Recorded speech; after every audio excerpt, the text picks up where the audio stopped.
Imagine a chilly shelter hallway, where a broken German shepherd faces his final moments, until a little girl's voice, silent for months, rings out to save him. Hey, folks, welcome to our channel. If you love stories of courage, healing, and the unbreakable bonds that bring us back to life, hit that subscribe button and join our family. Get ready for Sophie, Max, and a tale that'll warm your heart. Let's jump in. The sterile hush of Pinewood Animal Shelter's back hallway buzzed faintly with the hum of fluorescent lights, punctuated by the crisp tap of Mrs. Carol Hayes' worn work boots against the chipped linoleum floor. Her fingers, roughened by years of wrangling leashes and soothing frightened animals, trembled slightly as they gripped the frayed nylon strap tethered to Max, a German shepherd whose once proud stature had withered to a skeletal shadow. His coat, once a glossy tapestry of black and tan, was now patchy and dull, clinging to his bony frame like a threadbare blanket. His amber eyes, clouded with a persistent haze, stared blankly at the scuffed floor, each labored breath rattling from his chest with a sound that clawed at Carol's heart. She'd been at Pinewood for 12 years, a veteran of its daily grind. And she knew the door ahead, labeled Treatment Room C, in faded black letters, meant the end of the line. Euthanasia was the shelter's grim necessity for animals too broken to mend. And Max, with his mysterious decline, had landed on that list. "I'm so sorry, big guy," she murmured, her voice catching in her throat, though Max's ears didn't even twitch, his spirit seemingly drained alongside his body. "Stop. Please, stop." The cry, high-pitched, raw, and brimming with desperation, shattered the somber stillness, jolting Carol so fiercely she nearly dropped the leash. A small girl with a cascade of dark curls burst through the staff-only door. Her green eyes wide with panic, tears streaming down her freckled cheeks. She couldn't have been more than 6, her sneakers, scuffed and untied, squeaking as she skidded to a halt on her knees in front of Max. Her tiny hands reached out, fearless and trembling, hovering just inches from his muzzle. Behind her, a woman stumbled into the hallway, breathless and disheveled, her coat slipping off one shoulder, her chestnut hair escaping a hasty ponytail. "Sophie, you can't be back here," she called, her voice tight with worry, but the girl, Sophie, didn't flinch, her gaze locked on Max as if he were the only thing in the world. Carol stood frozen, clutching the clipboard with Max's euthanasia authorization to her chest, its edges digging into her palms. Director Alan Brooks would have her head for this breach. He ran Pinewood like a military outpost. All budgets and protocols, no room for chaos, but something in Sophie's raw, pleading expression rooted Carol to the spot, her breath held in suspense. Time stretched thin as Sophie's fingers lingered near Max's face, the air thick with an unspoken tension. Then, something extraordinary unfolded. Max, who hadn't responded to a voice, a touch, or even the scent of food in days, lifted his head, slowly, painfully, as if every muscle protested the effort. His dull eyes found Sophie's, and for a fleeting heartbeat, a spark flickered within them, a glimmer of recognition, of life. That sent a shiver racing down Carol's spine. "Don't hurt him," Sophie begged, her voice quivering yet resolute, cutting through the antiseptic silence. "He's not ready to go, he wants to live." Carol's breath hitched, her gaze darting between the girl and the dog, her clipboard trembling slightly in her grip. The woman, Sophie's mother, Carol assumed, stepped closer, her hands wringing together, her face a tangle of confusion, exhaustion, and a dawning awe. "Sophie, honey, come back," she said softly, her tone pleading, but Sophie remained planted, her small body a defiant shield between Max and the door to Treatment Room C. Sophie Miller hadn't spoken a single word in 8 months, not since the day her world fractured beyond repair. At 6, she'd been a whirlwind of chatter, filling their modest ranch house on Elm Street with tales of imaginary dragons, pirate quests, and her dad's goofy campfire stories about raccoons outsmarting campers. Her father, Captain Daniel Miller, had been an Army medic with the 82nd Airborne, his warm brown eyes and quick, lopsided grin the heartbeat of their little family. He'd come home from deployments with trinkets, beaded bracelets from bazaars, a carved wooden horse from Germany, and a knack for turning mundane evenings into adventures. Like the time he'd built a backyard fort from old sheets and taught Sophie to salute the moon. Then, 8 months ago, came the knock, 2 officers in crisp uniforms, hats clutched in their hands. Their faces etched with a practiced solemnity as they delivered news of a roadside bomb in Syria. Sophie had been coloring at the kitchen table, crayons scattered, when she overheard "killed in action." She understood death just enough to grasp that Daddy wasn't coming back, but not enough to unravel the why. That day, her voice vanished, swallowed by a grief too vast for her small frame, leaving behind a silence that echoed louder than her laughter ever had. Her room remained a shrine to Daniel, photos pinned to a corkboard, him grinning in fatigues beside a Humvee. Another with Sophie on his shoulders at a 4th of July picnic. His folded American flag rested in a cherrywood case on her dresser, too sacred to touch, too precious to hide. A dog-eared journal sat on her nightstand, where she'd once scribbled notes about his stories. Daddy saved a baby goat. Now untouched, its pages yellowing at the edges. Around her neck, she wore a silver dog tag pendant, a gift from Daniel's last leave, its chain worn smooth by her constant fidgeting. Jenny Miller, Sophie's mom, had been treading water since losing Daniel at 35. A part-time ER nurse at Pinewood General, she juggled 12-hour shifts, Sophie's therapy bills, and a mortgage that loomed larger each month on their widow's benefits. The house, a beige ranch with peeling shutters and a sagging porch, creaked with memories. Daniel's toolbox rusted in the garage. His faded ball caps hung by the back door, his favorite armchair still smelled faintly of his aftershave. Sophie's silence was a second wound, one Jenny couldn't stitch closed despite endless appointments with Dr. Ellis, the child therapist who'd suggested animal therapy months back. A pet might reach her where words can't, he'd said, peering over his glasses. But pets cost money, vet bills, food, toys, and Jenny's budget was a tightrope, stretched thin between gas and groceries. What Jenny didn't know, what no one at Pinewood suspected, was that Max wasn't just another stray plucked from the streets. He'd once been K9 Titan, ID 9271, a decorated service dog with 4 tours alongside the 82nd Airborne. His last handler had been Captain Daniel Miller, his partner through desert dust and mountain patrols.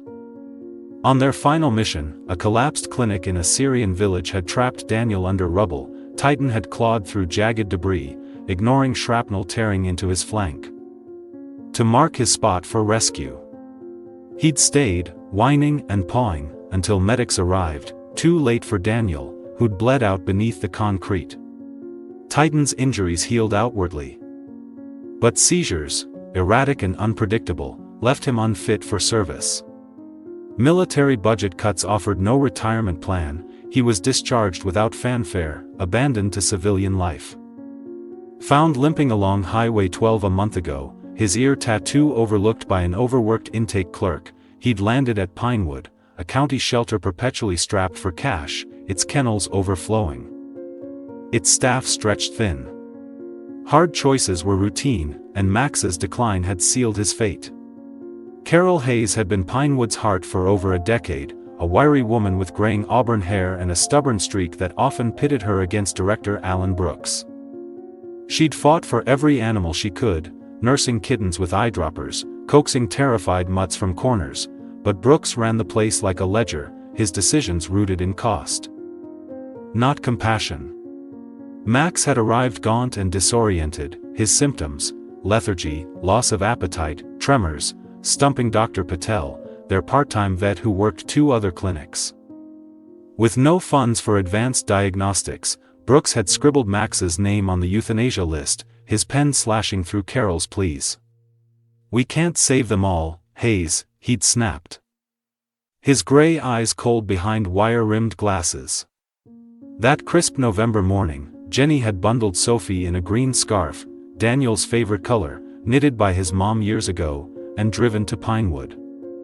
Her stomach nodded with a fragile hope.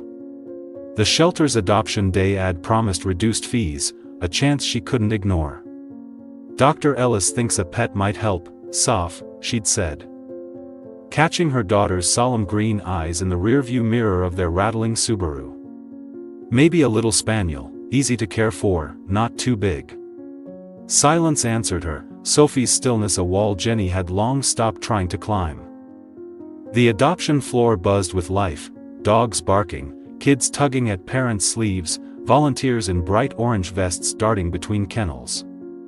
A young woman, Tara, approached with a clipboard.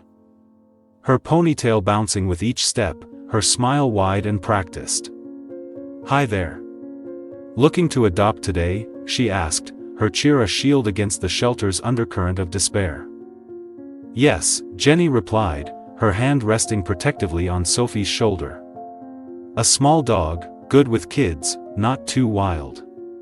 Tara crouched to Sophie's level, her name tag glinting. "What's your name?" "Sweetie?" Sophie stared at the concrete, her fingers twisting the scarf's fringe into tiny knots. "This is Sophie," Jenny said, the familiar explanation smooth now. "She's shy but excited to meet some dogs." Tara's smile flickered briefly, then steadied. "Perfect. Let's check out the small breeds, follow me." For 40 minutes, they toured the kennels, Jenny and Tara chatting about a yappy terrier with a missing tooth, a mellow beagle with a limp from an old injury, a spry mutt who chased his tail with glee. Sophie trailed behind, her expression blank, her sneakers dragging slightly with each step. "What do you think, Soph?" Jenny asked, kneeling beside a shaggy spaniel mix with soulful brown eyes. "Any favorites so far?" Sophie's gaze swept the room, not with interest, but with a searching intensity, as if hunting something beyond the yips and wagging tails. Then, in a heartbeat, she slipped from Jenny's grasp, darting through the crowd with a speed that stunned her mother into a gasp. "Sophie!" Jenny called, shooting Tara an apologetic glance as she pushed past a family cooing over a poodle mix, chasing the blur of green scarf around a corner. By the time Jenny caught up, Sophie had slipped past a staff-only sign into the quiet, antiseptic back hall, the air sharp with bleach and despair. The lights buzzed overhead, casting stark shadows on the walls.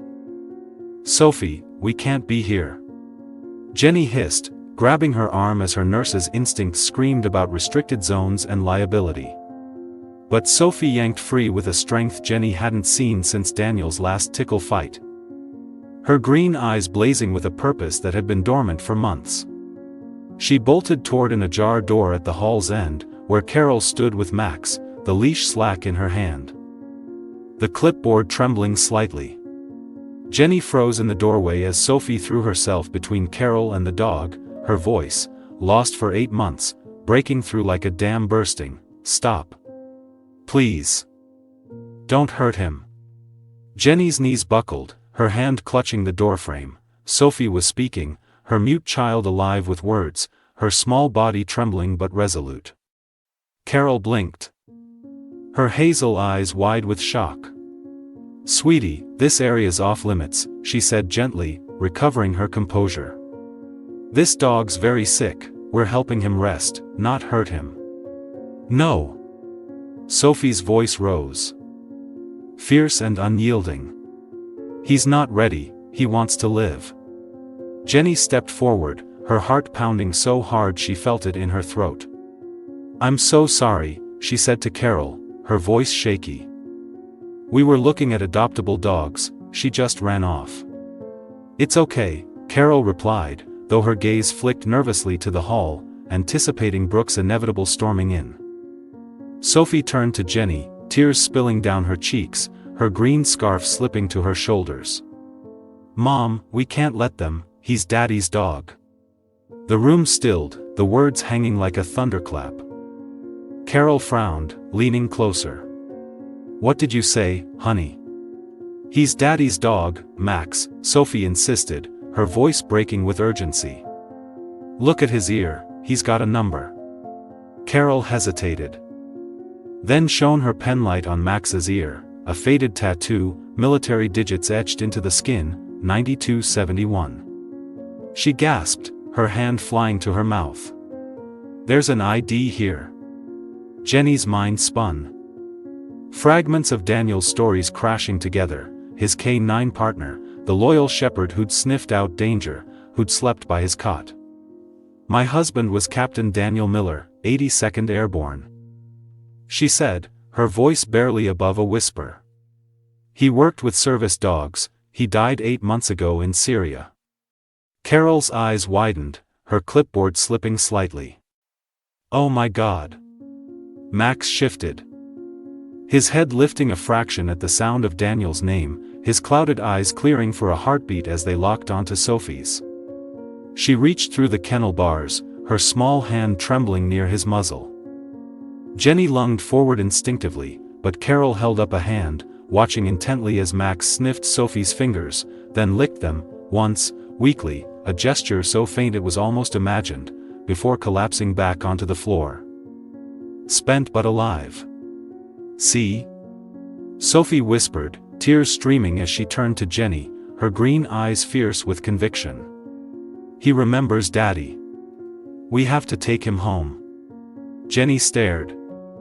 Her world tilting on its axis, Max's spark, Sophie's voice, miracles colliding in this grim, antiseptic room. How sick is he? She asked Carol, her nurse's training kicking in. Steadying her voice despite the chaos in her chest. What would it take to save him? Before Carol could respond, heavy footsteps echoed down the hall, a shadow filling the doorway. Director Alan Brooks loomed, his broad frame rigid with irritation, his gray eyes narrowing at the unauthorized scene, Sophie kneeling by Max, Jenny hovering, Carol clutching the unexecuted forms. What the hell's going on, Hayes? He barked, his voice sharp enough to cut glass. This is restricted, get them out now. We're behind schedule. Carol squared her shoulders. Years of quiet defiance flaring. Sir, this family believes this dog served with their late husband, a military K-9. His tattoo checks out. Brooks' expression didn't soften, his arms crossing tightly over his chest. Irrelevant. He's terminal, protocols clear. Get it done. Jenny gripped Sophie's hand, a fierce resolve rising in her chest, a maternal fire she hadn't felt since Daniel's flag was handed to her. I want him seen by an outside vet before anything happens, she said, her voice steady despite Brooks' glare. If he's my husband's dog, we owe him more than a needle. Sophie nodded fiercely beside her. Her small frame vibrating with determination, her silence shattered by a cause bigger than her grief. Brooks crossed his arms tighter, his jaw set like granite, his gray eyes boring into Jenny with a mix of impatience and disdain. Mrs. Miller, this dog's been here a month, barely eats, tremors, neurological decline.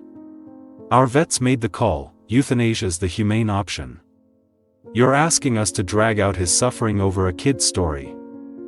Sophie stepped forward, her small frame rigid with a defiance that seemed too big for her 6 years, her green scarf dangling loose around her neck. His name's Max, she said. Her voice clear and sharp, cutting through Brooks' dismissal. He's got a scar on his back leg from saving Daddy. He's a soldier, not a stray.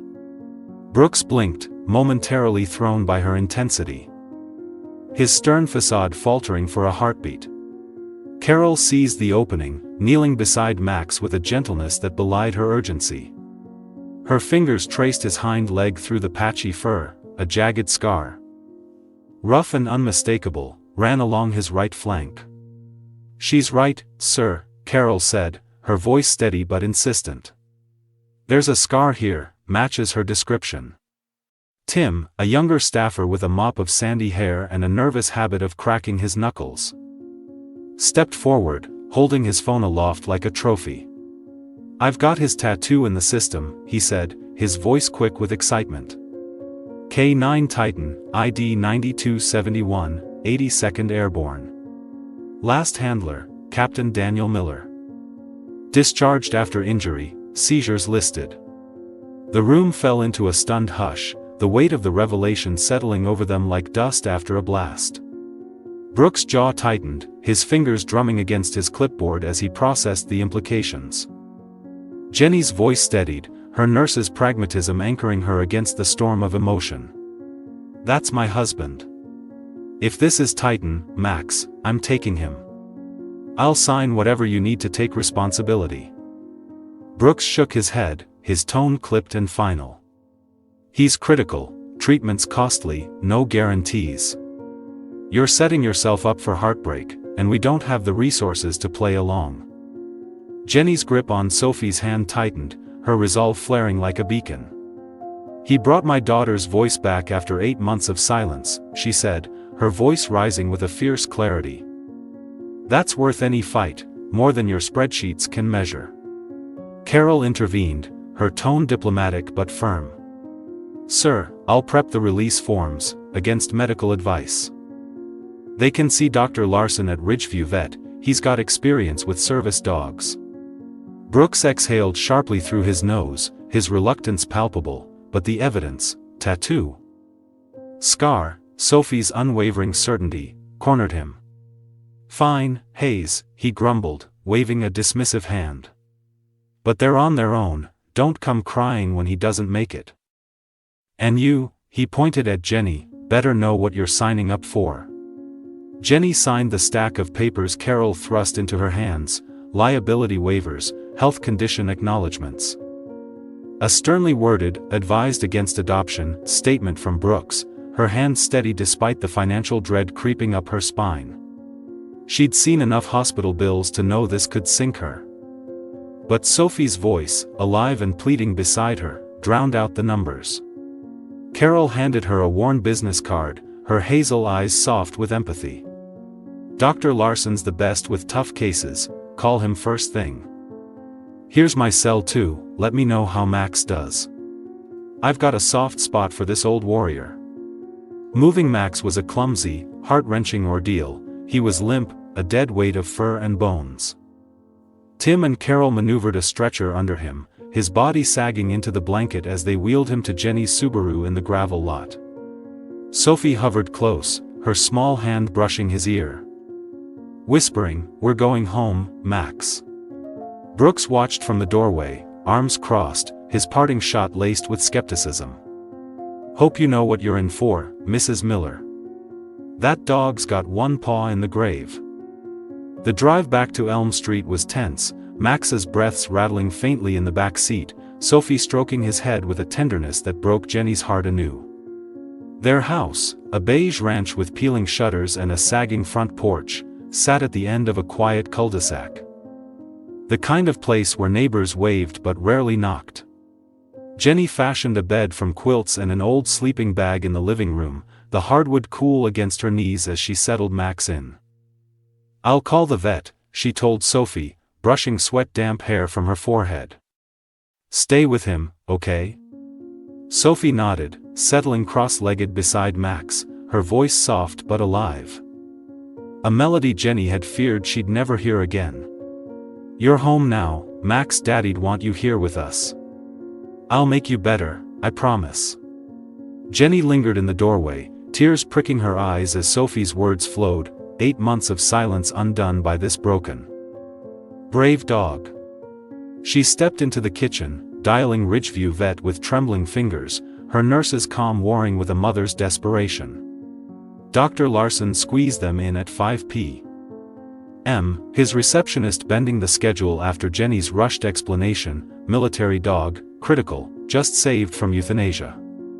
Getting Max back into the car was a clumsy struggle, Jenny and Sophie sliding him onto a tarp from the garage. His weight straining their arms, his head lolling against Sophie's lap as they drove. Ridgeview Vet was a low brick building off Main Street, its sign faded but welcoming. Dr. Larson, a grizzled ex-Marine with a buzz cut and hands gentle as a whisper, examined Max on a steel table, his frown deepening with each prod and listen. "He's in bad shape," he said, his voice gravelly but kind, peering over his bifocals. "Malnourished, dehydrated, neurological symptoms, tremors, disorientation. Could be infection, trauma, toxin exposure. Or something chronic like cancer.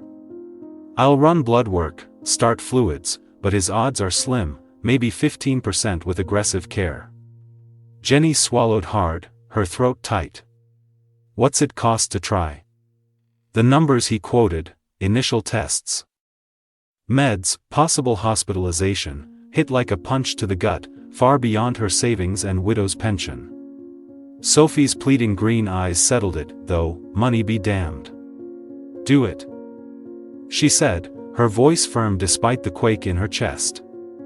Max stayed overnight, hooked to IVs in a quiet kennel, while Jenny pawned a gold necklace, Daniel's first anniversary gift. A delicate chain with a heart pendant, to cover the initial bill. She'd slipped it off her neck that morning, the pawn shop's fluorescent glare stinging her eyes as she traded it for a wad of cash far less than its worth to her heart. At home, Sophie slept on the couch, clutching Max's leash, a battered nylon strap Carol had handed over, her first words in months echoing in Jenny's mind, "He's Daddy's dog." The next day, Dr. Larson called with cautious news. Max was stable, eating small bites of bland kibble, but the tests hinted at something odd in his blood, an anomaly he couldn't pin down. "I'm sending samples to a specialty lab, could be toxin-related, maybe from his service days. Bring him home tomorrow with meds, we'll monitor him close." Jenny converted their sunroom into Max's recovery space, tile floor for easy cleanup. Old couch cushions piled into a nest, a shallow water bowl within reach.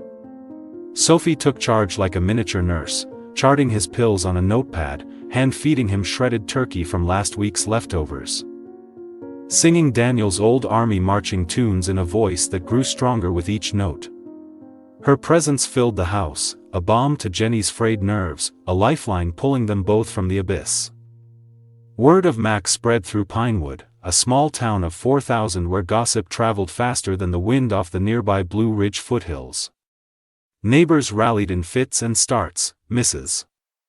Tate, a widow herself with a knack for baking, dropped off a bag of premium kibble and a knitted blanket. Mr. Evans, the retired mechanic next door, lugged over an orthopedic mat he'd bought for his late lab. His gruff, good luck, masking a softer edge. But not everyone welcomed Max's arrival. Linda Pierce, the HOA president with a perm as tight as her smile, cornered Jenny at the mailbox one chilly afternoon. Her arms crossed over a pristine cardigan. "A sick military dog, Jennifer," she said, her tone dripping with rehearsed concern. "That's a liability, kids play in this cul-de-sac. What if he snaps?" Jenny bristled, her patience thinning. "He's a hero, Linda, not a threat. He can barely stand, let alone hurt anyone." Linda's lips pursed. German shepherds, trained ones especially, can be unpredictable. "I'm just saying what others are thinking." The whispers grew, anonymous complaints trickled to animal control about a potentially dangerous dog at the Miller residence. An officer. A lanky kid named Pete with a clipboard and an apologetic shrug, showed up a week later, peering at Max sprawled on his cushions. "Just routine, ma'am," he said, scratching notes. "He's no danger in this state, reports clear."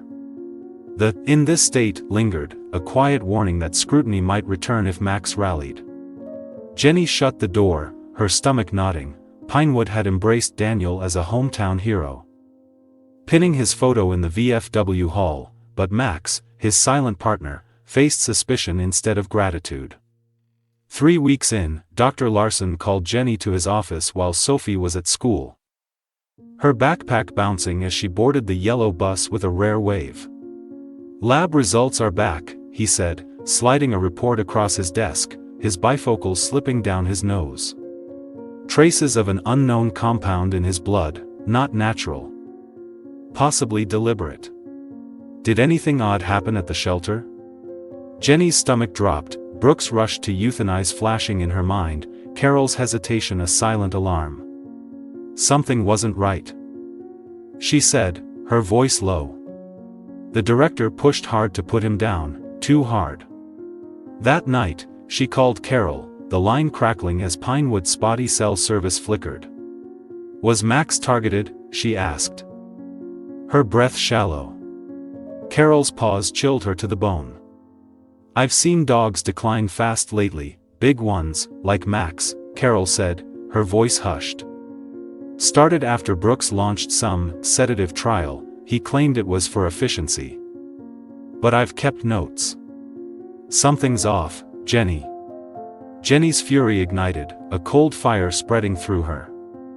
He poisoned a service dog, a hero? I can't prove it yet, Carol admitted. But I'm digging. Be careful. At 3 a.m., Max's sharp, panicked bark jolted Jenny from a restless sleep, her heart slamming against her ribs as she fumbled for the bedside lamp. The barking came again, weak but urgent, followed by a thud that froze her blood, then Sophie's terrified scream. Jenny bolted down the hall, her bare feet slapping the hardwood. And found Sophie in the sunroom, kneeling beside Max. The German Shepherd was convulsing violently, his legs thrashing against the tile, foam flecking his muzzle, his amber eyes rolling back. Mom, he's dying. Sophie sobbed, her small hands hovering helplessly over him, her green scarf crumpled on the floor beside her. Jenny dropped to her knees, her nurse's training kicking in as she timed the seizure. 2 minutes.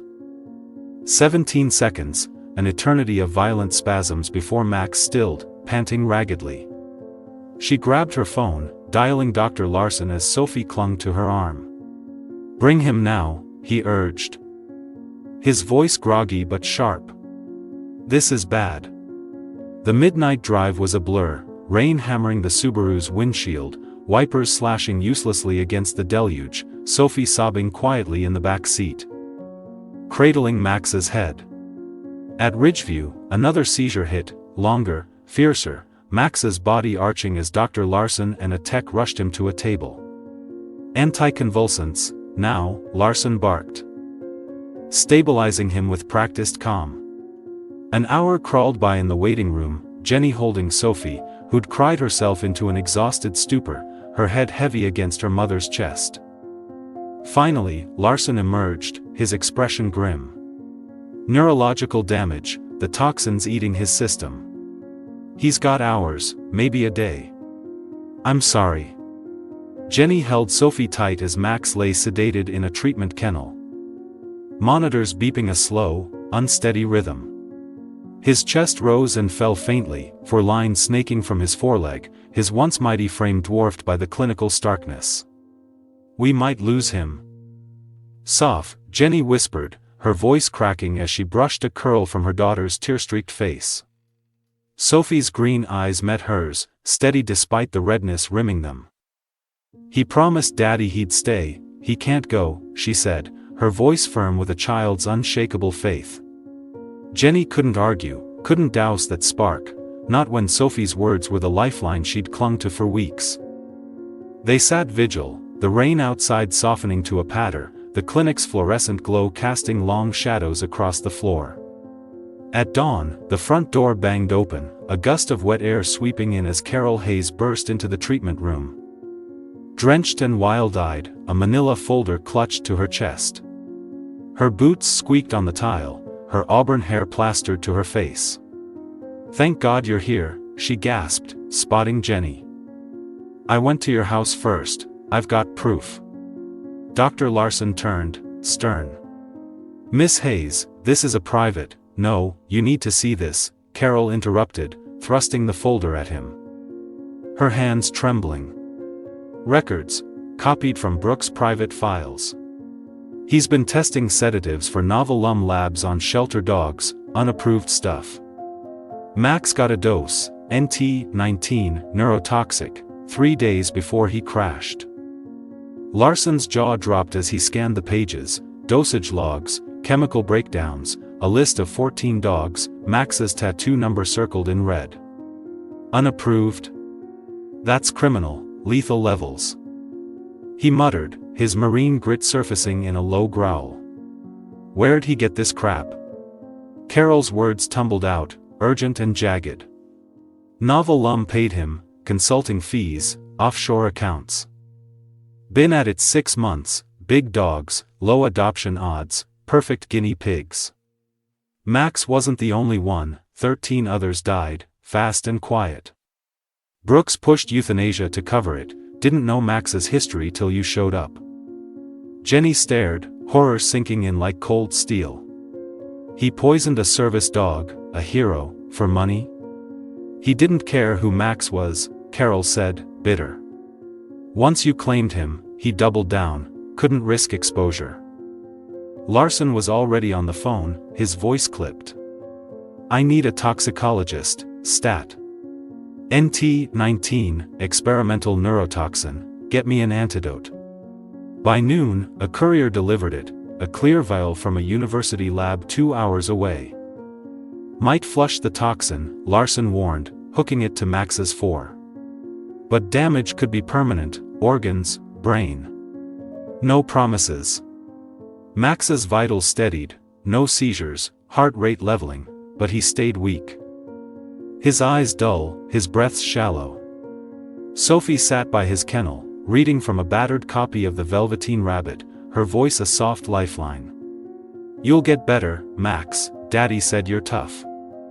Jenny watched, torn between hope and dread, her fingers tracing the empty spot where her necklace once hung. By afternoon, Larson's cautious optimism faded, Max's kidneys were faltering. His temperature dropping despite warming blankets. He's comfortable, but it's time to decide, he said, his gravelly voice gentle. He's slipping, hours, not days. Jenny nodded. Tears burning, and took Max outside to the clinic's garden, a modest patch of grass ringed by flowering shrubs and a young maple, its leaves golden in the late fall light. Tex wheeled him on a stretcher, settling him under the tree, for still dripping.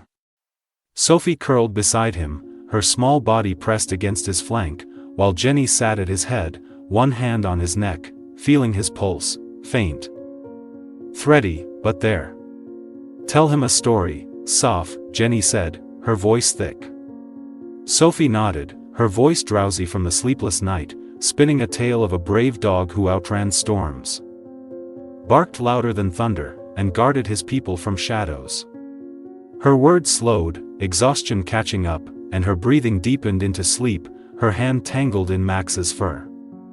Max's breaths grew sporadic, each inhale a struggle, each exhale a surrender under Jenny's touch. At 2:17 p.m., his chest stilled, his tail thumping once, a final, faint goodbye, as Sophie slept on. Unaware.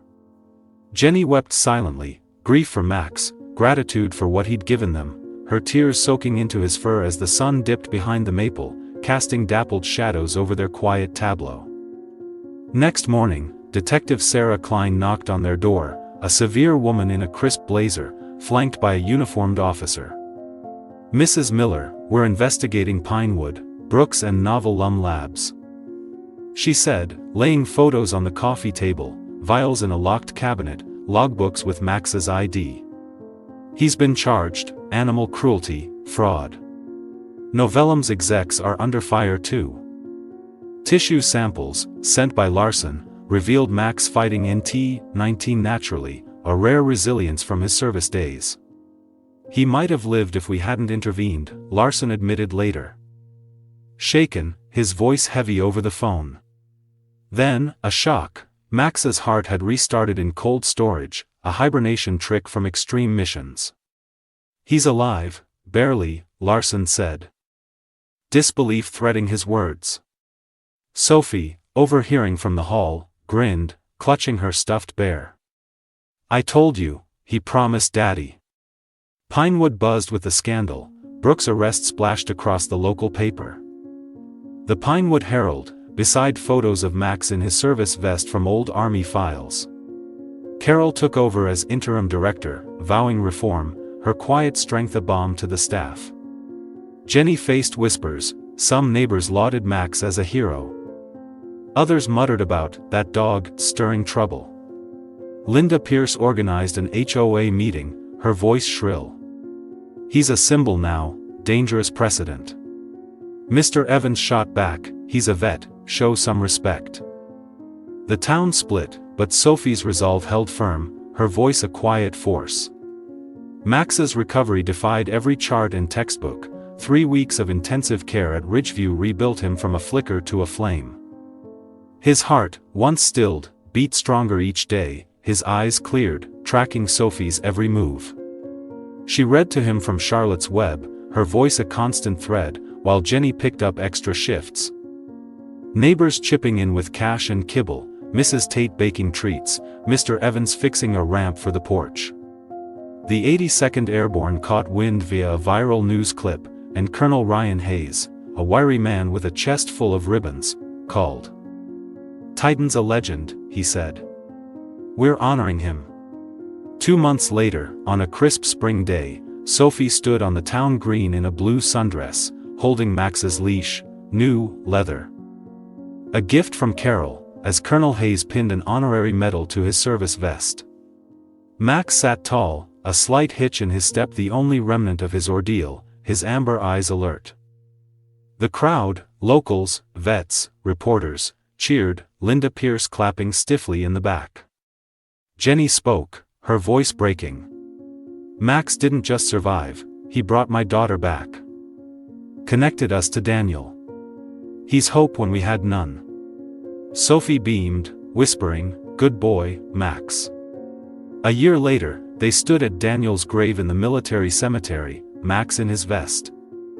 Sophie with wildflowers, Jenny with a promotion to head nurse, her literacy program featuring Max as a reading buddy for shy kids. "Daddy's proud," Sophie said, Max barking once. His body pressed to her side, a soldier's vow kept, a family healed, a town forever changed. Sophie and Max's story teaches us that even when life's storms hit hardest, love and loyalty can spark miracles. Max, a soldier dog fighting to live, showed us resilience isn't just muscle, it's heart, beating on against all odds. Sophie proved a child's faith can move mountains, pulling her family, and a whole town, out of darkness. It's a reminder that healing often sneaks in through the cracks, carried by those we least expect. What touched you most, Max's grit or Sophie's courage? Drop it in the comments below. And tell us where you're watching from. If this story lit a spark, hit that like button and share it with someone who needs a lift. Let's keep the hope alive, y'all.